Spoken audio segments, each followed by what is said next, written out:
So you guys know I have been very open about being child-free biologically, not having a child of my own. I've never been pregnant. I have taken my birth control for decades now, and I probably will up until menopause because the hormones that I get from my birth control really regulate my hormones. However, my husband has scheduled a vasectomy that he will have in the next month. And I am very excited about having double protection because double protection means that there is a smaller chance of me ever getting accidentally pregnant. So this is something that I have intentionally chosen for my life. And I have spoken very candidly about it on TikTok. I'll put my TikTok below. But the YouTube shorts are only 3 minutes long, and a lot of my TikToks go over that. So I wanted to share with you guys some of my reactions to child-free content and just go ahead and put this up here. And I hope you guys glean something from it. My biggest advice is to spend some type of time in childcare, to spend one day in daycare, to have a nanny job, to have some kind of childcare experience before you just choose to have a baby, because a lot of people have this fantasy in their head of what a child is, what a baby is, and a lot of people don't know the reality that there's going to be a screaming child keeping you from sleep, keeping you from physical autonomy, always touching you and pulling your hair, messes that you have to clean up all the time, sticky floors, sticky countertops, sticky tables, constantly cleaning up after kids. And then there's also having to make meals for them 3 times a day. And honey, I'm ADHD with a lot of mental health diagnoses. Just the thought of having to get up every morning and make 3 meals a day for my child sounds like absolute hell to me because I barely eat myself, honestly. It takes a lot for me to want to eat or to want to cook for myself because maybe I'm lazy, call me lazy, but honey, I can't get up the energy. I just finally cleaned my house from top to bottom, and the only way I did that was because someone was coming over, and so that gave me the motivation to get everything done. So with ADHD, baby, I procrastinate, and it's very hard for me to get simple tasks done. So anyway, I'm gonna get right into the video, and you guys can see my stitches and my reactions to this child-free content. If you were child-free but you were once on the fence, how did you actually make that decision to be child-free? Because I think that being on the fence is one of the hardest places to be as a woman. So the things that played into my decision, first of all, you have to take into my history of childcare as a young adult, as a teen. I was always watching children. I was caring for newborns anywhere from 3 months all the way to teenagers, all through my 20s. Honestly, I decided that this is not what I want. I had to do a lot of deep thinking, a lot of internal thinking. I had to rewire my brain to realize that being child-free is actually a choice. It's actually an option. When you're raised by boomers or by the older generation, they never had the option. They never told us, oh, you don't have to have kids. It was always assumed, no, you're going to marry someone rich and you're going to have kids. And it was never realized that, no, that's actually an option. You can actually opt out of having kids. And so when I realized, first of all, I don't want to go through childbirth, babes. I don't want to go through childbirth. Sounds like a horrible time. I just learned something of like childbirth, like when you're birthing a child, it can actually rip your clitoris, babes. Okay, I can't give up my clitoris for a tiny human. I can't give it up. I'm sorry. So yeah, I don't want to go through childbirth. I don't want to rip my body in half to have a child. I don't want to go through the identity crisis that comes with postpartum. I don't want to go through the first 5 developmental years where you're running around trying to keep them alive, trying to keep them from offing themselves, and trying to make sure they don't have anything in their hands they're not supposed to, they don't have anything in their mouth they're not supposed to, constantly following them around. And the minute you take their eyes off them, you have peanut butter all over the floor, all over the floor, all over your makeup, all over your stuff. There's peanut butter. So, I mean, honestly, like those first 5 developmental years are just not something that I personally can get through. I just can't do it. Then there's school drop-offs. I don't want my day to revolve around when my child is going to and from school and how I have to pick them up and drop them off. And then activities. I don't want to run around with the rest of my life sending them to activities, baseball, friggin' soccer, basketball. Like, I don't want to spend my life chauffeuring my kid around. That's not something that sounds fun to me. It's not something that sounds like I want to do. And also, it's the fact that this world is a cruel place, babes. This world is not, I love my unborn children too much to just throw them into this world and be like, sink or swim. See if you can find your way out. I struggled my entire life in this decrepit society. I'm not trying to bring a world into the basic apocalypse of our society. It's not going to happen, okay? I can't protect them from the things that they need to be protected from. And so when I really thought about it, I really sat with myself and thought about these things through and realized I am not the person for the job. I am not the person for the job. I'm not cut out for it. It's not what I want. It's not what I want. I want to be a dog mom. I want to have little fur babies. I don't want to have the responsibility of raising a human from 0 to however long, 0 to 30. I don't want to raise a human to be responsible and to friggin' take on this terrible world. It's just not going to happen. It's just not going to happen. Years old. Not one of my friends has children. 0. No one. No one's having kids. Do you know how hard you need to abuse a mammal to make them not have children? Like, look, GDP goes up. People have have enough food, and whatever. No one's having kids, and this is across the world. This is across both the West, the East, everywhere it's happening. So why do I not have kids? And the answer to that is I don't really know. The only child that I can afford in this economy, it's my inner child. Hey there, Mark. I think I can answer your question here. What about in this economy? Maybe it's not about abuse. Maybe it's this economy. And yes, maybe this society has abused women to the fullest extent. I won't argue with you there. But maybe have you thought about the prices lately? Have you thought about the economy lately? Let's break it down, okay? What's the average cost of a child, right? Okay, you can see up here, the average cost of a child is actually $300,000, right? So a new estimate from the Lending Tree puts the price tag at $300,000 for 2026, or an average of $16,000 per year. It's the first time this figure has topped $300,000 since Lending Tree began the analysis in 2023, and it's up 2% from the year earlier. The calculation is based on the typical expenses for a couple earning, get this, for a couple earning $100,000 a year. Okay, so they're taking this information from a family that's making $100,000 a year. Guys, how many people do you know that are making $100,000 a year? I'm sure a lot of people are, but I'm sure a lot of people aren't, right? Let's break down some of these costs, okay?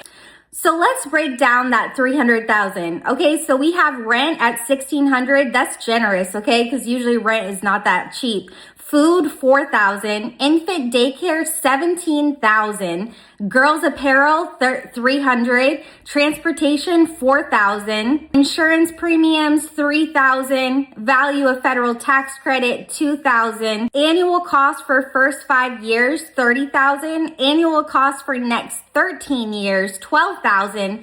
Annual cost over 18 years, $16,000, and total cost over 18 years is $300,000. Now I'm going to take your attention to the average household income. People are literally making $62,000 to $65,000 annually.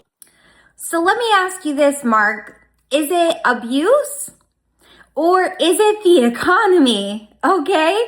When a government fails to fund childcare, housing, healthcare, it doesn't stay neutral, it makes a choice, and women are responding to that choice rationally. Survey after survey shows the top reasons women cite for being child-free are financial, not necessarily personal preference, not selfishness, but math, baby. And food insecurity hits mothers the hardest. Rent consumes income that is used to support families. The expanded child tax credit, the only policy that measurably cut child poverty, was allowed to expire. These aren't accidents, they're priorities revealed. Women aren't turning away from children, they're turning away from a system that was never built to support them. Napkin in between when I say this, but disability is a natural spectrum of the human condition. I made a video recently talking about how I'm glad I got a hysterectomy because no one can baby trap me now, and because it's unsafe for my body to get pregnant and deliver a baby. Tell me why my Facebook comments were flooded with comments along the line saying, bad genes taking themselves out to the trash. And he had a Pacific Orange man as his profile picture, which I found hilarious because, like, I've never seen a more inbred looking family, but I digress. It seems like it's not common knowledge that a lot of disabilities aren't even hereditary, even if they're genetic.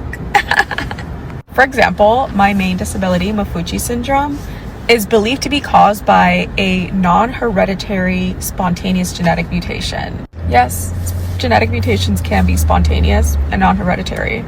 And even then, even if you and the person you have a child with are completely non-disabled, you are not immune to passing down carrier genes that cause diseases. In fact, I know quite a bit of people who thought they were healthy, but later found out that they had a genetic mutation that didn't become active until they were adults. It's called adult onset. And they had no idea.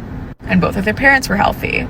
And not to mention, no one, when I tell you absolutely no one, is immune to becoming disabled. So even if you give birth to a non-disabled child, a healthy child, you will never be able to fully shield them from all the limitless possibilities of things that could cause them to develop a disability, including but not limited to accidents, viruses, etc., and including genetic mutations that you were a carrier for and had no idea. So I don't know who needs to hear this, but disability is a natural spectrum of the human condition. And it is extremely disingenuous to act like disabled people are the only people contributing to disability. Disability is natural. Disabled people have always existed, even despite efforts to eradicate us. So ignore my hair, I just got out of the shower, but I would be lying to say that disability was not a huge reason why I decided to be child-free. I am severely disabled. I have been for the past 8 years, and it is a genetic condition. And I did not want to pass down that suffering to my child. And like she said, even if you're not disabled, you have to cope with the reality that if you have a child, they may be disabled. And that could be an entire lifetime of being a caretaker for your disabled son or daughter. And it's also true that even if you have a healthy child that's not born with disabilities, there is huge risk factors that could cause disability at any age. So the truth of the matter is, I'm protecting my child from ever having to suffer. And I think this is true a lot of the time with child-free people, is we think about every scenario that could possibly happen. And we just love our unborn children too much to ever put them through something like that. My biggest takeaway from working for CPS is that y'all need to stop having kids. I know nobody wants to hear this. My body, my choice. I get it. When you actually get to sit in the building that they're bringing kids into by the droves every single day, it makes you look at things differently. I had a newborn that was born on my birthday and was literally taken into care from the hospital because her parents were on drugs. A teenager that literally bounced between 15 foster homes, and the whole reason they were ever in foster care is because their mom flat out said, I don't want a kid. Like, I don't want her. The saddest thing is to watch those kids and talk to those kids and, you know, hug them and know that there's nothing you can do, because once your kid is taken into care, it's a process. It's not a week go by, boom, you got your kid back. No, it's going to be months. The parents, though, the parents that I experienced were so careless. I mean, truly didn't give a damn. They lived in their own world, doing their own thing. And, you know, I give them a little bit of grace because I know everybody has their own demons that they're battling and things that they're going through. And not everybody knows how to properly address those things. And I understand that. But there needs to be some type of stipulations on having kids. There's no reason we should be getting multiple kids every hour on the hour and it was mainly because the parents were on drugs or simply just neglecting them. Having kids is a long-term responsibility. It's not a walk in the park. I don't care how cute they try to make it in movies. I don't care. It's not this cute little, ooh, I got a little mini me.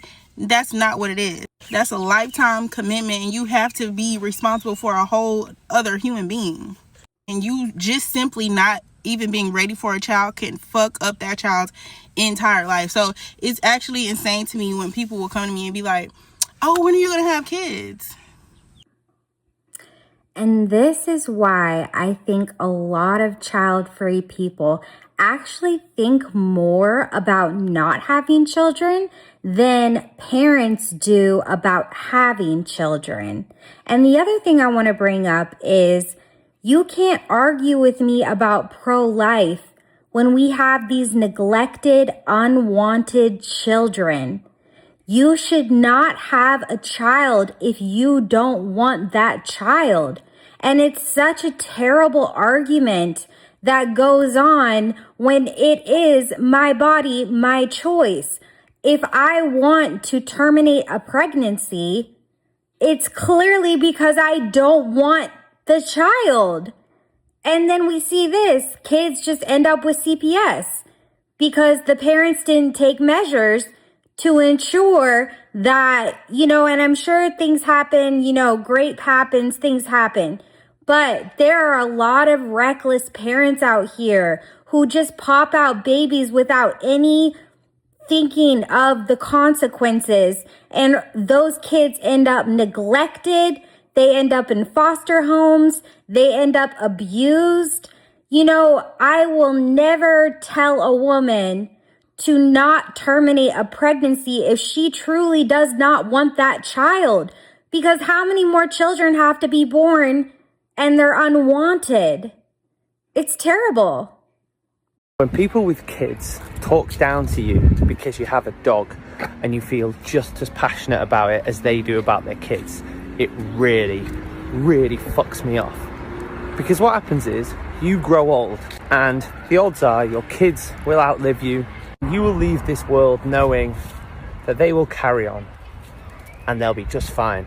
But with a dog, you put your heart and soul into that relationship and they are best friend, your whole world, and then they leave and you have to watch that. So don't tell me that having a dog isn't as moving as having a child. Don't tell me it's not as important. Don't tell me I couldn't possibly care as much about this dog as you do about your child, because it's fucking nonsense. Dogs versus kids, my favorite topic. Okay, let's get into it. Okay, what do you get from a dog that you do not get from a child? Okay, and we're talking about unconditional, uncomplicated presence. Dogs offer emotional connection without the relational complexity children bring. A dog is happy to see you every single time. No resentment, no phases, no power struggles, consistent positive feedback that regulates your nervous system. And you don't lose yourself. Parenthood often requires a fundamental identity restructuring. Your needs become secondary in a way that's total and prolonged.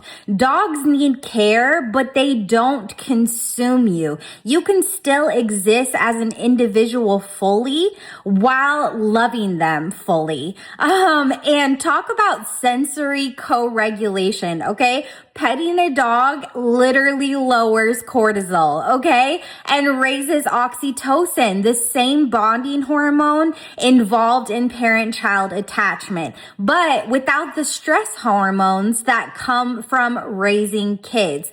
Physical contact with a dog is one of the cleanest forms of nervous system regulation. No projection.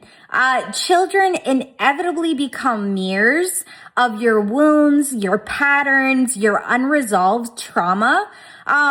That can be profound, but it's also destabilizing. Dogs don't activate your attachment wounds in that same way. They meet you where you are without judgment or history, presence without performance. With a dog, you don't have to be on 24/7. You can be in a dark mood, barely functioning, and your dog is still there, still staying, still licking you, still loving you. No matter what emotional state you're in, they're gonna be by your side. Children need you to show up, need you to explain yourself, model emotional regulation. Dogs just need your presence. They just need you to be yourself. Predictable emotional return. The relationship is simpler in a deeply comforting way. You love, you are loved back. The feedback loop is short and clear. That simplicity can be an anchor when life feels chaotic. For people doing deep inner work, especially around patterns of overgiving or self-loss in relationships, dogs can actually be healthier attachment figures in certain seasons of life than human relationships that mirror old wounds. I always say this, my dogs will be my biggest heartbreak, but they're also my biggest joy. They are the grounding presence in my life that keeps me strong. When I'm down, they're right with me, trying to lift me up. And it's just a different kind of love than you get from children. And like I said it before, I'll say it again. Dogs over kids. Dogs over kids. There's one thing I've learned in my lifetime about having kids is that it comes with a lot of pain, sadness, and uncertainty. In the comments in a lot of my child-free by choice videos, there's lots of people understandably saying that your life will not have the same value as it does when you have kids. It's a totally different experience. It brings you so much joy. It brings you so much purpose. But I want to talk about my perspective on the situation and what I have learned. I was born in Pennsylvania to two parents that loved me and wanted me very deeply. I have two older brothers.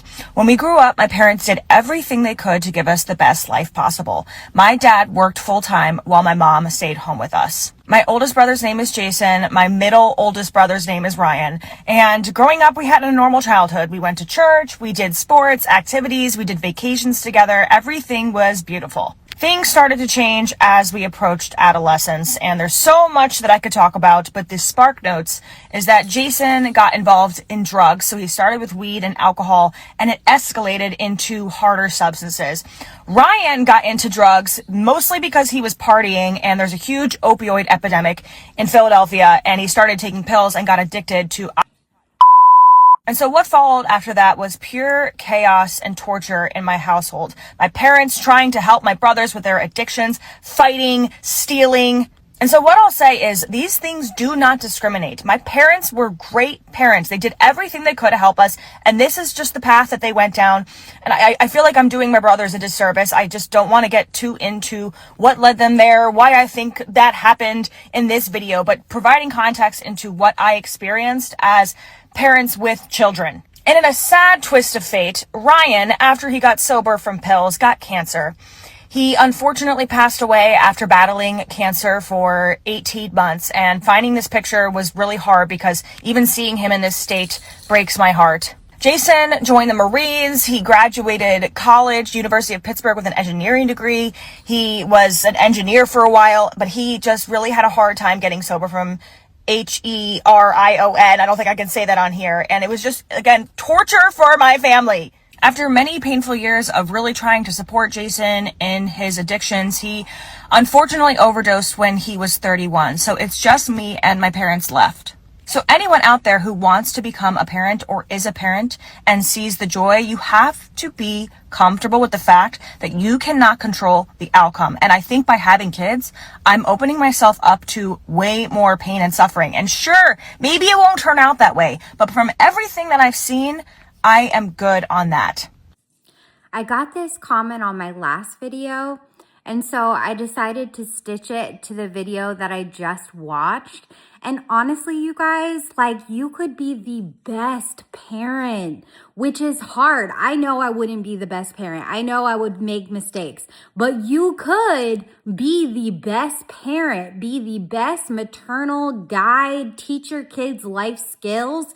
And those kids could just turn out to go down a dark path that you have absolutely no control over. Those kids could get a disability. They could die of cancer. They could go down a dark path with drugs. You never know.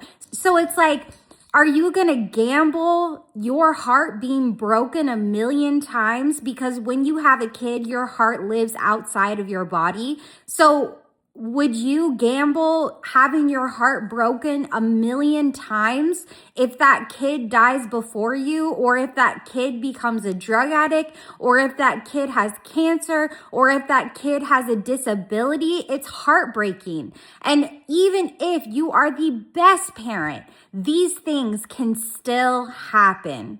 So for me, I don't want to risk it. I want to be child free. I don't want to ever have this experience happen to me.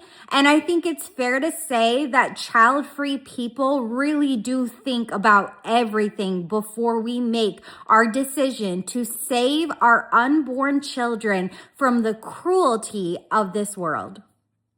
I regret having my son.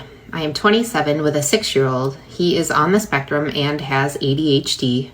From a very young age, I knew something was off. He wasn't meeting milestones. He would smash his head back on things. He would avoid eye contact, would only eat certain foods. The list goes on. When he was 2, I started out for early intervention so he would get the help he needs. And not long after, he was diagnosed with autism. I took it on the chin and just accepted this was my new reality. Over the past 4 years, I have done everything possible to get him help, therapy, speech therapy, toileting help, TAs at school, mentors, and I have done parenting courses. I have done anything and everything that is offered. I have done everything right. From the age of 4, he started showing aggressive behavior. He would smack and bite. I always tried to redirect him, teach him that it's not okay, followed by timeout. This didn't work, so I altered what I did. That didn't work, so I altered what I did again. At the age of 5, he started therapy because the behavior was getting worse and out of control. He was now spitting at me, punching me, jumping out the window to escape. Cops brought him back multiple times. Locks were installed. He managed to work them out each time. He threw poo at me. He told me he wanted to me. He came at me with knives many times. He destroyed things. I could go on and on. He is now 6 years old. He tells me to F off multiple times a day. I had a life-threatening illness twice in 4 years, and he's told me he wished it had me. He tells me to go do that to myself, and he is so physically violent toward me, I don't know what to do. I have continued to seek out the limited help that is out there, but it's not enough. None of my friends or family want to watch him, so I can have a break. I am on my own. Having him at school is the only time I get to breathe. I love my son, but I also hate him. I hate how I am a shell of the person I once was. I hate that I am in fight or flight constantly. I hate that I yell. I hate that I cry, that I'm burnt out. I hate this life, but most of all, I hate being his mother. If I knew when I was pregnant that this is what my life would have been, I would have terminated in a heartbeat. I am not cut out for this. This is not the life I want to live. I don't want him anymore. I don't want to be his mother. I am at the point of relinquishing my parental rights or asking his dad to have him full time. His dad struggles heavily with him for even short periods of time. I see people living carefree and I want that for myself. I regret my child. So me and my sister were both in childcare from early teens through our early 20s. And one of the kids that she watched had ADHD and autism. And he was constantly doing things like this. He was starting fires at school, having the cops called, threatening kids with knives at school, having the cops called, locking her into a room at one point, and then going around and running circles around the pool. Like, she's locked and she just sees him running circles around the pool and she can't get out and try to help him. So literally her entire job was trying to get this kid not to off himself or anyone else. And seeing that kind of violence come from, oh yeah, and he threw a chair at her, by the way. He threw a huge metal chair just right in her face. So it's kind of crazy because it's just like, these are the type of problems that you can have that you have no way of preventing. Yes, you can get help for autism. Yes, you can get help for ADHD, but some kids are beyond help. Some kids just have so many behavioral issues that honestly, she told me that if he ended up being a serial killer or something, she would not be surprised. Like, there's definitely kids with just chemical issues in their brains that make it so much harder to care for them and make sure that they're safe and not violent towards themselves or towards other people. So these are the types of things that I try to talk about to warn people that even if you don't have the genetic condition, it does not mean that your child cannot develop it. Once again, we talked about spontaneous genetic mutation, and that's just true. It's like no matter how much DNA testing or genetic testing you do on your child, there is a huge possibility that they could develop behavioral disorders. And at the same time, you have to realize that caring for these kids, especially kids with these behavioral disorders that make them violent, it could really cost you their life or your life. And you have no idea how that story will end, if they will ever get help or if it will be a lifetime of heartbreak. So that is another thing that you have to consider before you deciding to have kids. Can I have a kid with a major behavioral disorder? Would I be a fit parent for that role? Because the truth is that not everybody has healthy children, and people really suffer in these types of situations.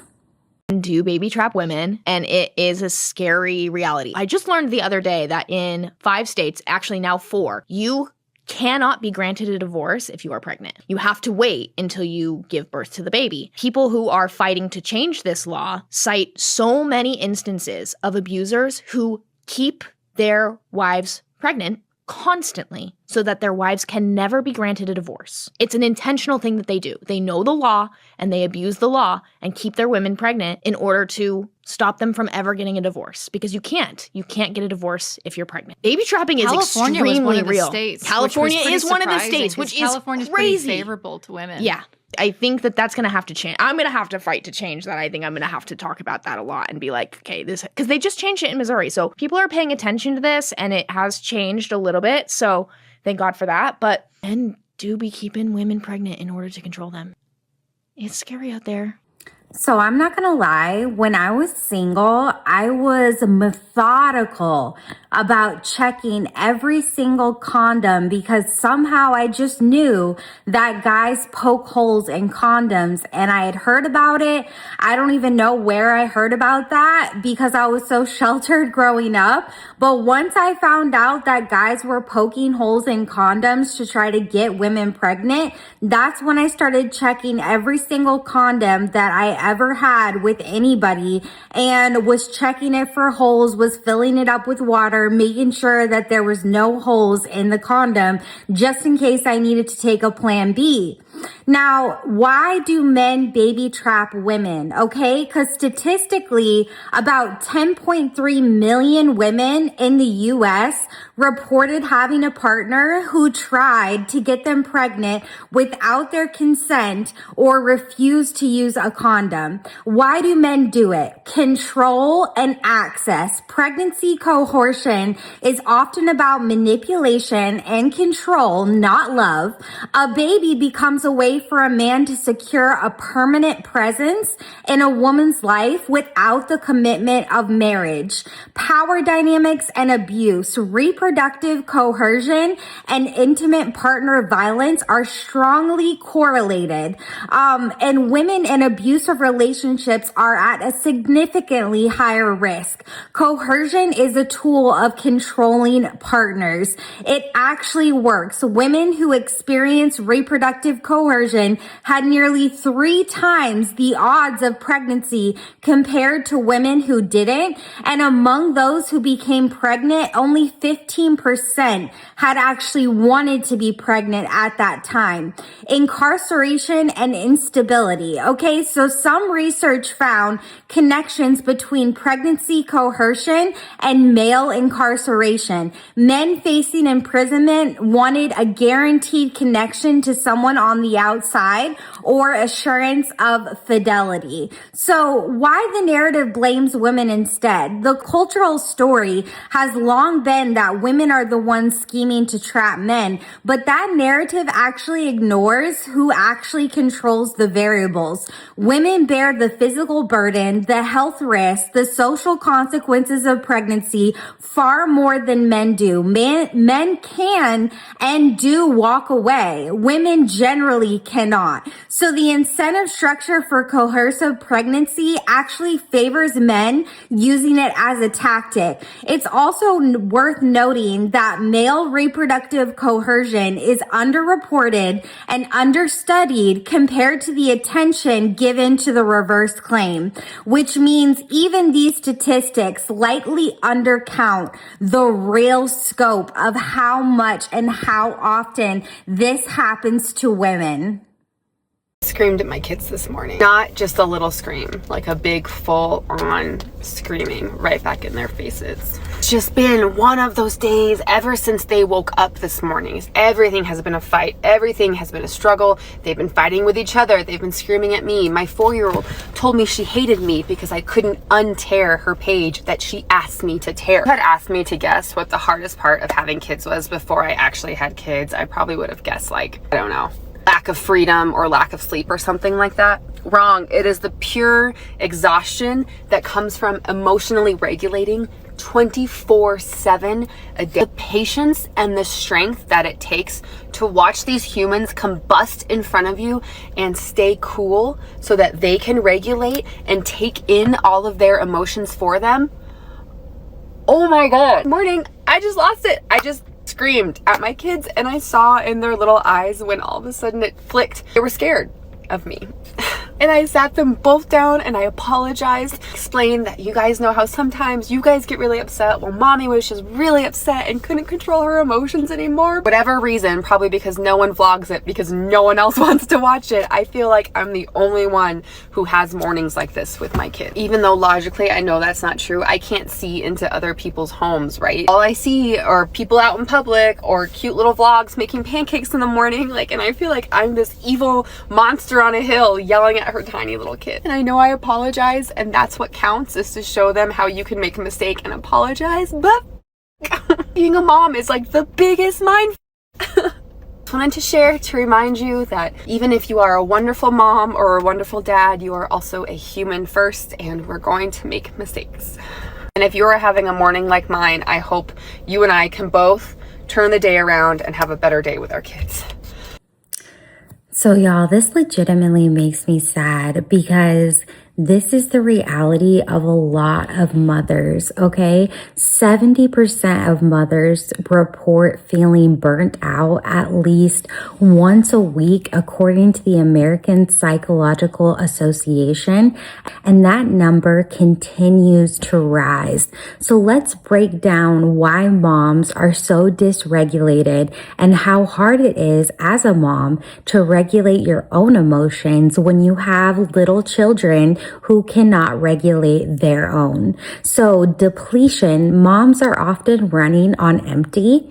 Sleep deprivation, skipping meals, no alone time, constantly being on wears down the emotional regulation part of the brain. And when your tank is empty, the smallest things can tip you over.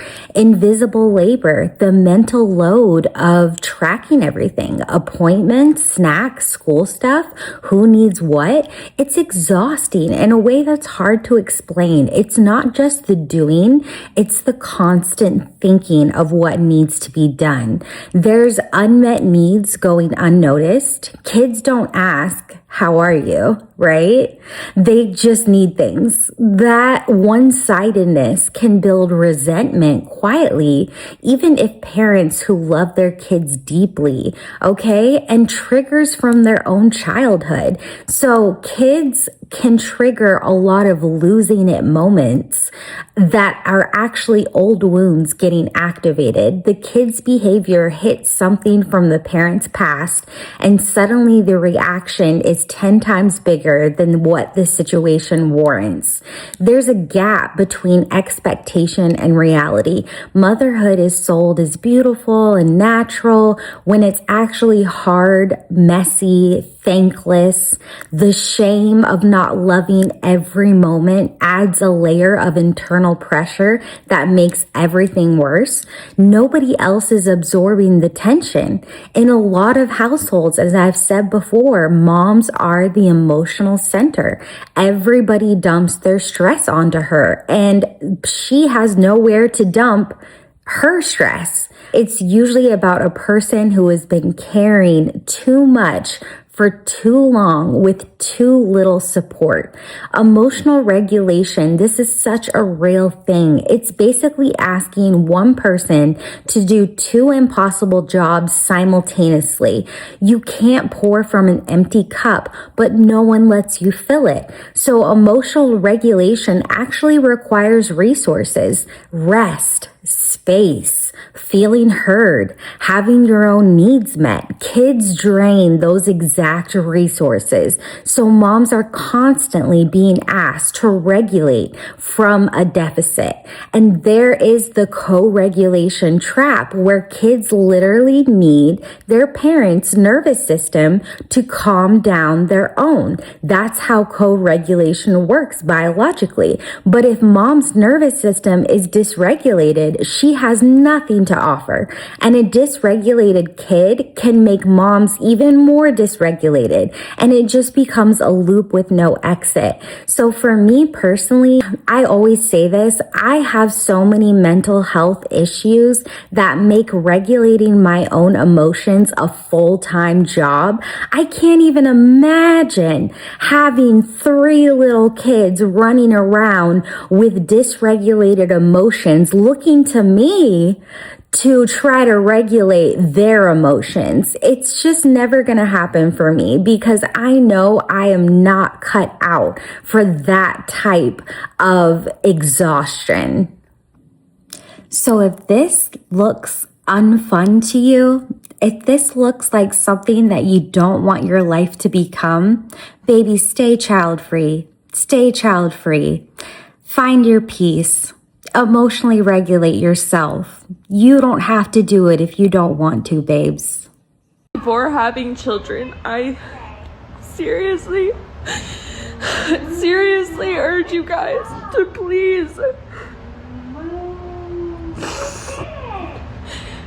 please consider the fact that you will never know happiness again. That's all there is to it. You won't. Every day fucking sucks. Every single day. Every single day. I would say 8 out of 10 days are bad days. If you are someone that values your house being clean or having a clean space, don't have children. If you are someone who values your sleep, don't have children. If you are someone who has issues with regulating your emotions, don't have children. If you are someone with not a lot of patience, don't have children. If you want any peace in your life, don't have children. Like, I'm so serious, guys, please. Like, not only does the world not need any more fucking children, and the economy doesn't need any more fucking children, you don't need a fucking child either, trust and believe. Unless you want to look like this every single day of your fucking life. So many mothers are regretting having children. And like she said, if you like your house clean, don't have kids. If you don't have a lot of patience, don't have kids. If you value your autonomy, your bodily autonomy, don't have kids. And she's saying that it's so heartbreaking because she does not feel happiness anymore. Her life is not hers anymore. When you have a kid, that kid comes first. It has to come first. That kid needs you more than anybody else ever will. And so it's important before you make your decision to really think about the consequences of not having freedom, of not having sleep, of not having a clean house, of not having a quiet house. Like, these are things that we have to think about before we make our decision to have kids. And like I say it all the time, it's so important to have some kind of childcare experience, because if you spend one day in a daycare, you're going to understand what I'm talking about. You're going to understand that it's so easy to get overstimulated by sounds of kids screaming, crying, TV shows, all of it. And what she's saying about emotional dysregulation, so many moms are stuck feeling so dysregulated, and they have kids that are looking to them with their own dysregulated emotions to calm down their nervous system, and moms never get a calm nervous system. Maybe when they're older, but sometimes even the anxiety of having kids, which is like a heart that lives outside of your body, even when your children are adults, you're going to worry about them. You're going to have anxiety about them. And so it's so important, if you have any mental health issues, if you have any problems regulating your own emotions, do not have kids. Okay, this video is really gonna piss off some parents, okay? So just, you've been warned. Let's hear it. I'm to be really honest about parents in specifically America, because that's my lived experience. There's a lot of people that when I post content like, you need to enrich your children's minds with classes instead of items, and their knee-jerk reaction is, well, do you know how expensive that is? Do you know how expensive that is? I have 3 kids. Do you know how expensive that is? What's wrong with that statement? What's wrong with that statement? The thing I see wrong with that statement is that you chose to have 3 children and then found out that, shocker, classes cost money. Shocker, housing costs money. Shocker, healthy food costs money. How? Like, unless you are like a teen bride, where did you miss that memo? Why was that memo missed? I find it extremely irresponsible for men and women to complain about costs of children when every responsible human being knows that to raise a responsible human being is not cheap. You can't just give them an iPad and be like, have at it. Raising thoughtful, productive members of society takes effort and energy. Anyone with stressed out parents like I did, who didn't grow up rich like I did, can see the stress it takes on parents when you don't have money and resources and time. So what are the responsible adults doing today? Well, the millennials, starting with millennials, my generation, they're being really thoughtful about whether or not they should be procreating, because they know and they understand that this is a humongous responsibility. So when someone says to me, well, do you know how much it costs? Well, do you know how much it costs? I want to ask them, did you not know how much it costs? Did you not know? You didn't do your research before you decided to pop out a new baby? Like, you did not do the math to understand what daycare costs could look like? And now all you're doing is complaining about it? It is what it is. You make the decisions, you live with it. And that includes becoming a parent. If you cannot, take the heat, then get out of the kitchen. Like, you should have never had kids if you literally can't fend for yourself. If you cannot afford your own self, you have no business having children. And that's the hard truth. Nobody wants to say out loud, because this country is like all about, the nuclear family. You can't have a nuclear family when you have no jobs, when you have no way to earn a living. How did you not know that kids were so freaking expensive? How did you not know that the economy is shit right now and that people can't afford to feed themselves, let alone 3 to 7 kids? How did you not know that having another baby on top of the 2 you already had is going to put a fucking dent in your finances? How did you not know? Okay, because I grew up in a family that was food insecure. I knew from a young age how broke you can be and have kids. And it was not fun growing up in that environment. It was not fun not knowing where your next meal was coming from. It was not fun. So when I see people, friends, family popping out kids without any thought to consequence of their own finances, and they can barely even afford themselves, honey, what are you doing? What are you doing? You don't even need that kid. You can't even take care of yourself. And you're just popping out babies, and you're not even thinking that these kids cannot get the resources that they need, the food that they need, the stability that they need to be healthy, happy adults.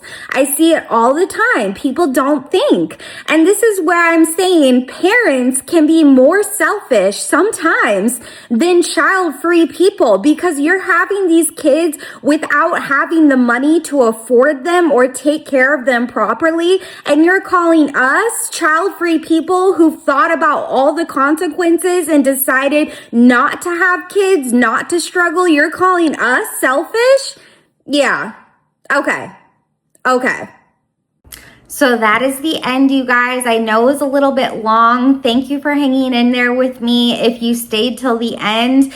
And you guys, I hope this finds young girls who never thought they had an option to be child-free. Because the reason I post this kind of content is because the patriarchy and our society shoves down young girls' throat to get married and have kids, and that our only purpose in life is baby making and being in the kitchen. And that's just not the case. That's not true. We're multifaceted human beings. We have multiple interests, multiple passions, and the same energy that you could give to a child, you could actually give to yourself, to your hobbies, to your passions, to your creative pursuits, to your career. So if anyone sees this video and takes a second take, a double take of, is kids the right option for me? I really hope that this helps. And if you guys want more child-free content, hit the subscribe button.